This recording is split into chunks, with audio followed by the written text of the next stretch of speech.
ಬಂದು ಎಲ್ಲ ಚೆನ್ನಾಗಿ ರೆಡಿ ಮಾಡ್ತಿದ್ದಾರೆ. ಒಂದು ಸ್ವಲ್ಪ ಹಂಗೆ ಲೈಟಾಗಿ ತೋರಿಸ್ತೀನಿ ಬನ್ನಿ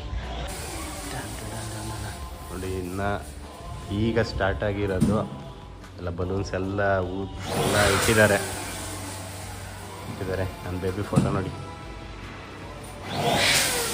ಪ್ರೆಗ್ನೆಂಟ್ ಇದ್ದಾಗ ಫೋಟೋ ತೆಗ್ಸಿದ್ದು. ಸೊ ಇನ್ನು ಹೆಂಗೆ ಬರುತ್ತೆ ನೋಡೋಣ. ನನ್ನ ಬೇಬಿ ಏನು ತಿಂದಿದ್ಯಾ? ಊಟ ಮಾಡ್ತಿದ್ದಾಳೆ. ಸೊ ಏನು ಸ್ಪೆಷಲ್ ಏನಿದ್ರು ನೈಟ್ ಸ್ಪೆಷಲು ಇವಾಗ ಮೊಟ್ಟೆ ಸಾರು, ಭರ್ಜರಿ ಅಡುಗೆ ಆಗ್ತಿದೆ. ಅಮ್ಮ ನಾನು ಇದು ಏನೋ ಮಟನ್ನು, ನಾಟಿ ಕೋಳಿ, ಬಾಯ್ಲರ್ ಕೋಳಿ, ಆಮೇಲೆ ಫಿಶ್ ತಗೊಂಡು ಕೊಟ್ಟಿದ್ದೀನಲ್ಲ, ಈಗ ಏನೇನು ಆಗ್ತಿದೆ ಹೇಳು. ನಾನು ಹೋಗಿ ನನ್ನ ಹೆಂಡತಿಗೆ ಹೇಳ್ಬೇಕು. ಮಟನ್ ಬಿರಿಯಾನಿ ಆಗ್ತಿದೆ. ಮಟನ್ ಬಿರಿಯಾನಿ ಒಂದು, ನಾಟಿ ಕೋಳಿ ಸಾರು, ಬಾಯ್ಲರ್ ಕೋಳಿ